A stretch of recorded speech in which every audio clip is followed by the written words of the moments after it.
గణపతిని చూసి హేళనగా నవ్విన రాక్షసుణ్ణి ఆయన ఏం చేశాడు? ఆ కథ గురించి ఈ వీడియోలో తెలుసుకుందాం. ఒకసారి చ్యవన మహర్షి చేత మదాసురుడు అనే రాక్షసుడు జన్మిస్తాడు. శుక్రాచార్యుడు అతనికి హ్రీం అనే బీజాక్షరంతో ఒక మంత్రాన్ని ఉపదేశిస్తాడు. ఆ రాక్షసుడు ఆ మంత్రాన్ని కొన్ని యుగాల పాటు జపించి శాస్త్ర విద్యలను, అద్భుతమైన ఆయుధ శక్తులను పొందాడు. అపార బలం పొందిన మదాసురుడు అహంకారంతో దేవతలను, ఋషులను, మానవులను వేధించసాగాడు. అతని గర్వభరిత గర్జనతో లోకాలు వణికిపోయాయి. దేవతలందరూ సనత్కుమారుని దగ్గరకు వెళ్లి శరణు వేడారు. అప్పుడు సనత్కుమారుడు మదాసురుడి అహంకారాన్ని జయించగల శక్తి, బుద్ధి, కుశలత వినాయకునికి మాత్రమే ఉన్నాయని నిర్దేశిస్తాడు. దాంతో దేవతలందరూ వినాయకుణ్ణి ప్రార్థించగా అప్పుడు వినాయకుడు ఏకదంతంతో, విశాల శరీరంతో మూషికవాహనుడై ప్రత్యక్షమయ్యాడు.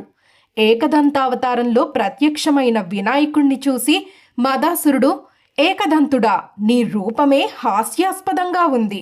నువ్వు నన్ను జయిస్తావా అని హేళనగా నవ్వుతాడు. అప్పుడు ఏకదంతుడు, మదాసురా, వినయం లేకపోతే ఎంతటి బలం కలిగి ఉన్నా విజయం నీ దరి చేరదు. నేను నిన్ను సంహరించడానికి రాలేదు, నీలో ఉన్న అహంకారాన్ని జయించడానికి వచ్చాను అని పలుకుతాడు. ఆ మాటలు విన్న మదాసురుడు కోపంతో తన దానవ సైన్యాన్ని ఏకదంతునిపైకి పంపుతాడు.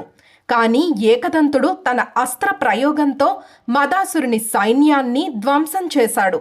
ఆయన ప్రయోగించిన ప్రతి బాణం మదాసురునిలోని అహంకారాన్ని చీల్చేసింది. చివరికి యుద్ధంలో మదాసురుడు నిస్సహాయుడై అతనిలో ఉన్న అహంకారం, గర్వం నశించి నిష్కల్మష హృదయంతో ఏకదంతుణ్ణి శరణు వేడతాడు. అప్పుడు ఏకదంతుడు, నీ అహంకారం నశించింది. ఇక నుండి నీవు ఎవరికీ విఘ్నం కలిగించవద్దు. నా భక్తులకు అడ్డంకులు లేకుండా కాపాడటం నా బాధ్యత అని అంటాడు. ముద్గల పురాణంలో ప్రస్తావించబడిన ఈ కథ చెప్పే సత్యం ఏంటంటే, అహంకారం ఎవరినైనా కూలగొడుతుంది. ఎంతటి బలం, విద్య, శక్తి ఉన్నా వినయం లేకపోతే విజయాన్ని పొందలేం.